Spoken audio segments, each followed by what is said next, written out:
Jura could have flashbacks of his life as the Ten Tails, which includes witnessing the arrival of multiple otsutsukis in this dimension. From Momoshiki to Kaguya, he could have seen everyone entering this realm, including the missing Otsutsuki. And that would be the greatest plot twist, as well as the transitioning moment in the story. Jura would be the first person to tease the missing Otsutsuki, since he is the only one who has seen them back when he was a Juubi. There is a lot that we are about to uncover, such as how Amado obtained the remains of Shibai Otsutsuki, and why it might not be some decaying body. Instead, it might be something even more fascinating from the Juubi dimension, which could be the true source of every Otsutsuki knowledge that Amado holds. A brand new take on one of my older theories, where I discuss the true origin of senjutsu. Basically, we are going to look into the Shibai angle and how he may have been responsible for everything that's going on in Boruto as of now.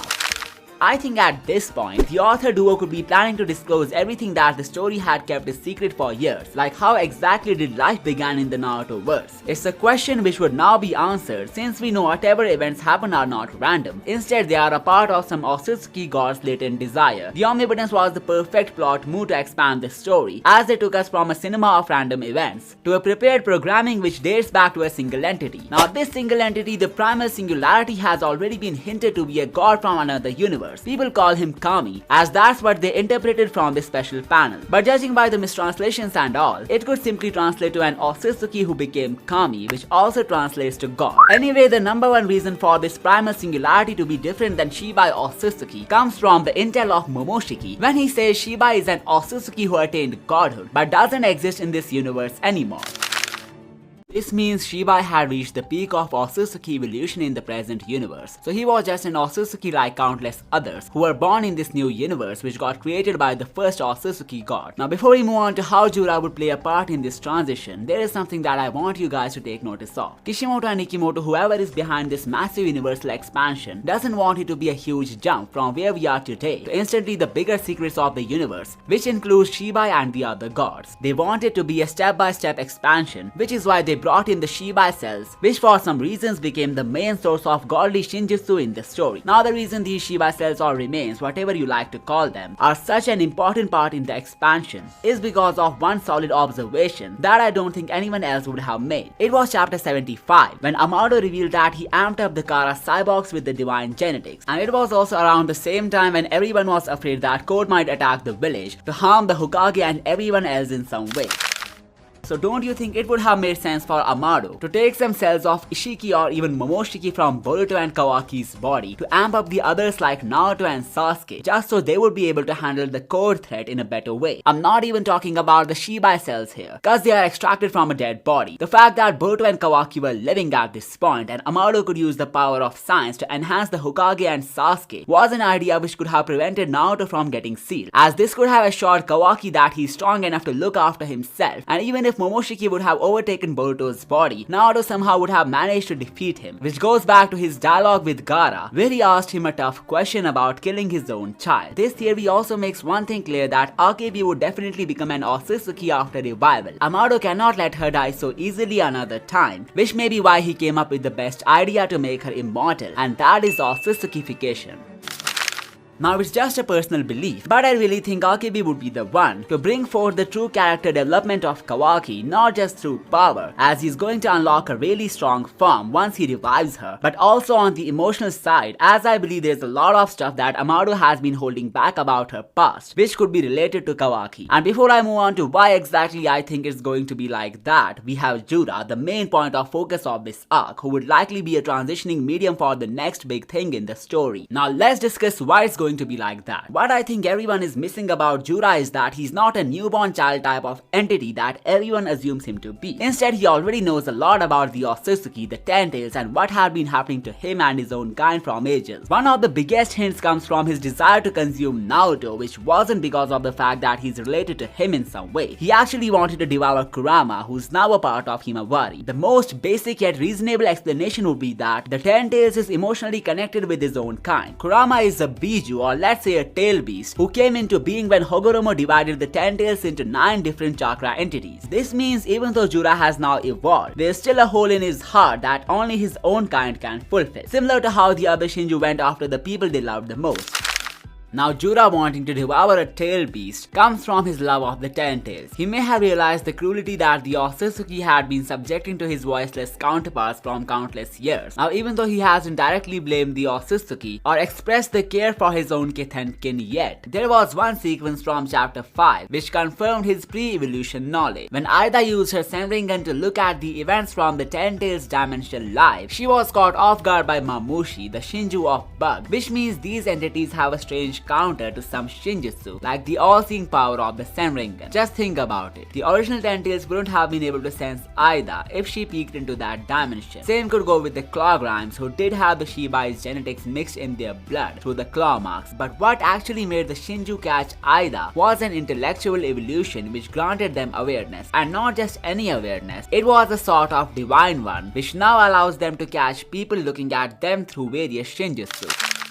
But the more interesting part is that Jura identified the Senringan, and it's something which can turn around the whole story of Boruto, as it confirms that Jura has past memories from the time when he was a voiceless creature. Now the reason he hasn't revealed anything that he saw, like who brought him here, the Otsutsuki who destroyed their sigils and much more, is only because he doesn't have to. No such incident has popped in front of him so far which would force him to drop some strong Otsutsuki lore, and there could be a few such events which might make him reveal something, like when Momoshiki would take over the body of Boruto, or once Kawaki comes back with Ishiki's true power. It could remind him of the time when he saw them in that dimension as a ten tails. Soon enough he would even realize that his instincts to devour Himawari comes from the love that he shares for his race, and that might lead to a weird collaboration between him and Kawaki, who also wants to destroy every Otsutsuki. So if this plan for Jura's redemption is so foolproof, how did we get to the Shinobi Annihilation drama from the first chapter?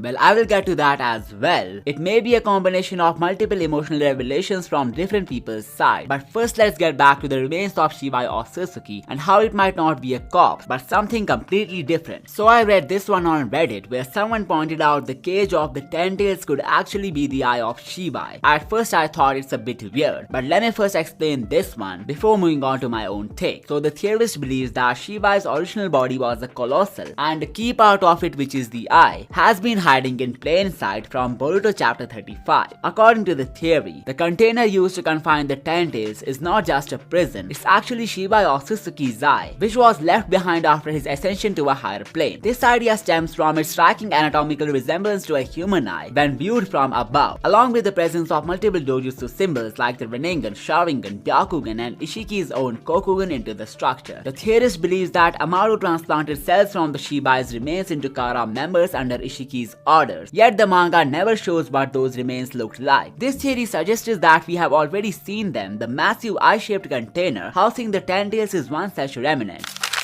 If true, then this not only redefines what we thought was a containment device, but also implies that Shibai's sheer size was godlike, capable of holding the ten tails inside, in just one part of his body. Now while I like the possibility of Shibai being a colossal Otsutsuki, and even the container theory makes kind of sense, there is one thing that I can say for sure, which is that this ten tails dimension is the place where Amado obtained all his Otsutsuki knowledge. The number one hint comes from the time when he revived Delta, and as you can see, this spot and its lighting looks exactly the same as the Otsutsuki technology from the other dimension. Also, Amado was under Jigen's wing for over 12 years, which means the Otsutsuki had enough time to tell him a lot about his clan as well as what he plans to do. In this 12-year time period, Jigen must have brought him to this dimension where the Jubi was located, and thanks to his expertise in science, especially in clone making, he was able to perfectly replicate the Otsutsuki technology, and in the meantime, he also learned a lot about the Celestial clan.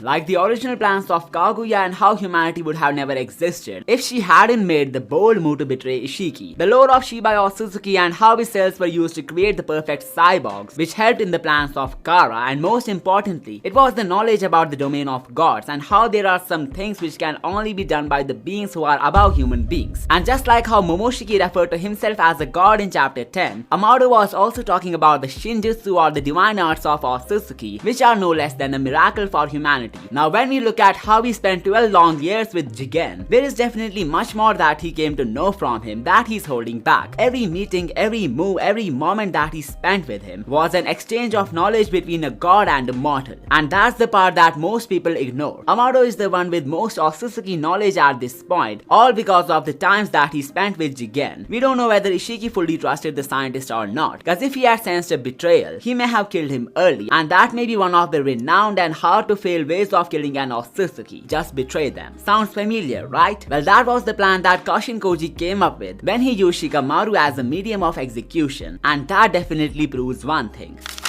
Kashin Koji's strategies are not his original. He too has been using the knowledge that he obtained from Amado, and there is no way he's not holding back something as well. Maybe a future that could change the course of events for the worse. And there might actually be not one but multiple such timelines which could manifest in different ways from this point. Well, that's a good topic of discussion for another video if the spoilers allow me. But let's get back to our main topic. So since the Reddit theorist gave us an idea about where the remains of Shibai could have been located, here is my own take on how I believe Amado obtained the cells, or in this context the DNA of Shibai. First off, we know that the Otsutsuki god had entered this dimension, and to make more sense out of it, it could be that he was behind the creation of this dimension altogether. The different specimen of the 10 tails, which is now Jura, could have been bought by him too, which kinda explains how the Shinju recognized the Senringan. He has seen some Otsutsuki use it before, and it could either be Shibai himself or the partner Otsutsuki who came with him. Now as for where Amado obtained the divine remains, instead of assuming Ishiki bought them with him when he landed on Earth with Kaguya, what if Amado actually obtained it by extracting the divine DNA from the missing sigils?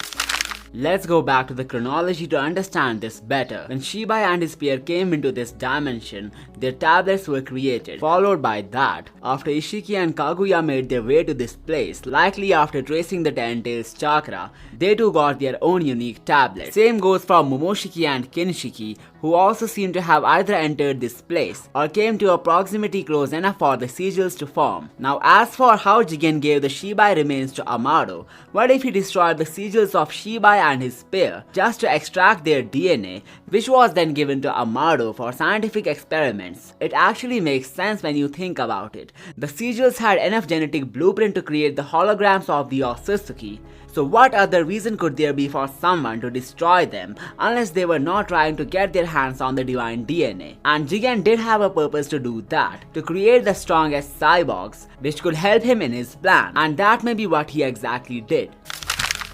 The remains of Shibai are actually the remnants of his tablets that Ishiki destroyed and handed over to Amado. Well, going by this theory, there could be some other Otsutsuki whose remains are under Amado's possession. And to make things even interesting, the other Otsutsuki may be Jashin, the god of Hidan, whose Shinjutsu, the black magic, was already shown to us in Naruto. That would definitely be a great way for the authors to expand the verse of Naruto by utilizing older concepts and digging the layers within. Well, there is a full video coming on this topic, so I hope you are already subscribed by this point. And now let's move on to another mind-blowing theory. This new aspect that we are about to uncover could tell us a lot about the secret behind the origin of chakra in the world of Naruto. I'm talking about the senjutsu or sage techniques and how their entire lore could change in the new generation. So my older theory was pretty basic. Just like how ninjutsu is an imitation of the Otsutsuki techniques known as shinjutsu, the senjutsu could be the toad's way of imitating some shinjutsu, which is how they created sage techniques.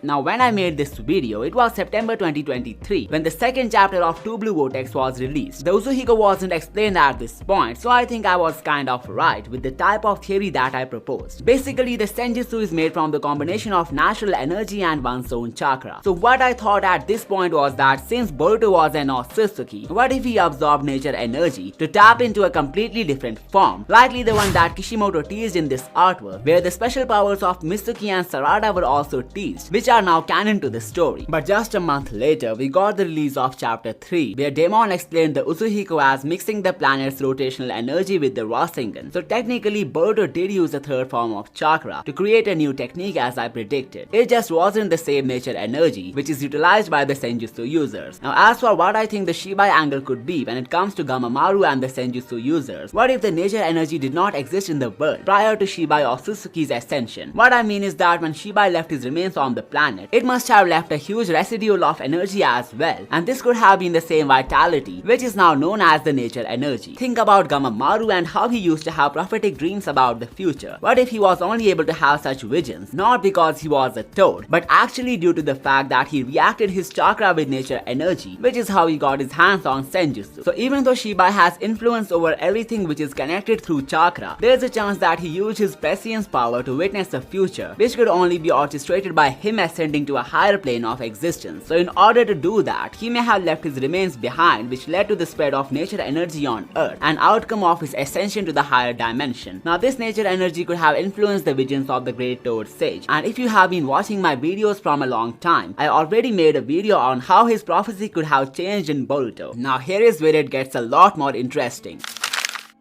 As much as the story has revealed, Amado extracted the Shinjutsu from Shibai's dead body, meaning even a corpse can grant different sorts of powers of an Otsutsuki if utilized well. Now when we talk about the phenomenon which may have took place on Earth when Shibai ascended, what makes you think that the transcendence did not leave enough divine chakra behind for people to use? And that's how we get the sage art, the same one that was passed down to people like Hogoromo, the sage of six paths. Now a few videos earlier, I explained how the cells of Shibai may have been working independently to follow his will. In simple words, there is some gigantic plot in his mind which can only fulfill through Boruto, and to make him reach that level, he let the events take place in a way which would make him a capable individual, be it omnipotence or the emergence of Jura. And Shibai exactly did that by influencing the events of the present timeline in a way that Boruto got pushed into these circumstances. Now when we recall the prophecy of the Toad Sage, he said that Jiraiya will train a student who would decide the fate of the world. His actions would determine whether the world would go through salvation or destruction. Now when we look at what Ishiki said about Kashin Koji, he said something in the lines of, "You are clinging to that man's mighty fate." So do you think Koji would simply follow the footsteps of Jiraiya since he was cloned out of him? Well, if that's the case, then Delta might eventually die at some point, just like Akebi, and even though her other counterparts have surely died, sometimes through Naruto and sometimes due to Amado, it doesn't justify the fact that Delta and Akebi are walking down the same path of inevitability. However, the case of Koji is something really different, and here is why.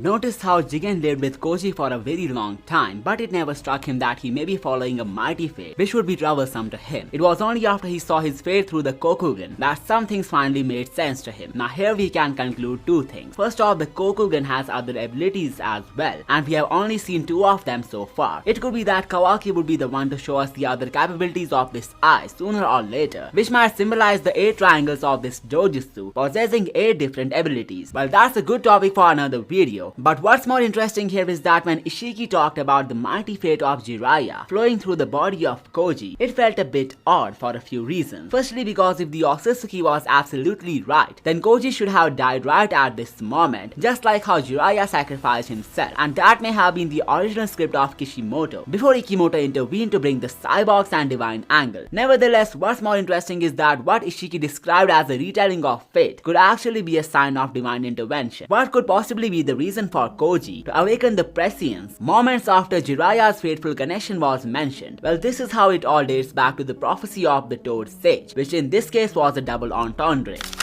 It not only foretold the role of Naruto, but also the legacy of Boruto as well. The reason Kashin Koji activated prescience right at this moment is because he also knows the sage arts, which can only be activated with the use of nature energy. And what exactly could be this nature energy? Well, it's the residual power that Shibai left on Earth after leaving his mortal remains behind. So now that we are done with revitalizing an old theory, now it's finally time to unravel how the plot went from the Shinju to Shinobi Annihilation, with Jura being the most vital puzzle piece. Everyone is assuming him to be stronger than both Boruto and Kawaki combined, but what if that's not the case at all? The new panel from chapter 23 shows him getting startled at witnessing the lighting style of Boruto, which shouldn't have been the case if he was actually stronger than Ishiki. There's a possibility for Kawaki to be superior from Jura, and here is how it works. First off, even though Code is said to be stronger than Jigen, the comparison only takes an account in his base form and not the 10 Tails Chakra Amped 1. To get a bigger picture of what's happening, let's take a look at how Ishiki and his successors compare when it comes to power levels. Starting with Kawaki with the new Kama and Limiter Zon, he's definitely more powerful than base Code, but can easily get wrecked by Limitless Code. However, when we talk about Limitless Code and his feats, he's definitely weaker than base Jigen and stands nowhere around 10 Tails Chakra Amped Jigen, who defeated Naruto and Sasuke. So in theory, it was definitely possible for Naruto, Sasuke, Kawaki and Boruto combined to defeat base Code.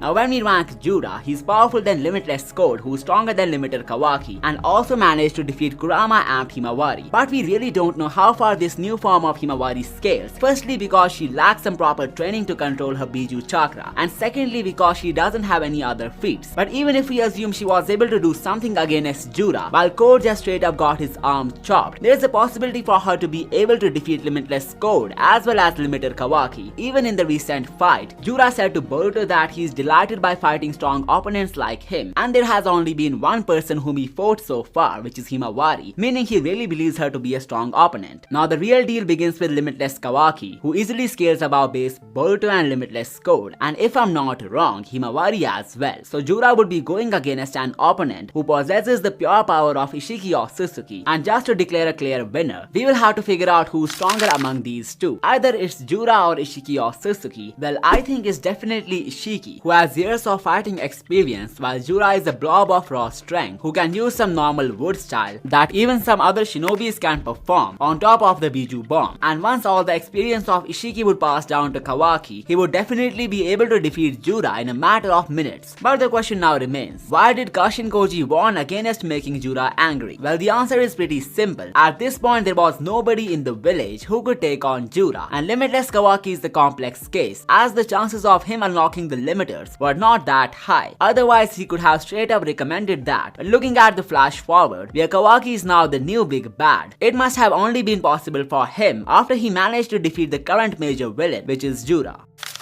Not to mention he has asked Amado for some more power-ups as well, which increase his chances of defeating Jura even more. So how does the whole shinobi thing come in between here? Well, Jura has shown a weird obsession with books throughout the story, and I don't think he's reading some bestsellers of Jiraiya. Rather, he could actually be studying the shinobi history, which is how he knows about love as the conflicting factor in human beings. And once he would be on the verge of defeat, he could simply pass down his observations and knowledge to Kawaki, who would then relate it to the real-life events, and that's when it would click him. The shinobi system deserves to end, and that's a painful lesson that Kawaki's strongest opponent would teach him. If you are interested in more such theories, make sure to click on these right now. I will see you next time.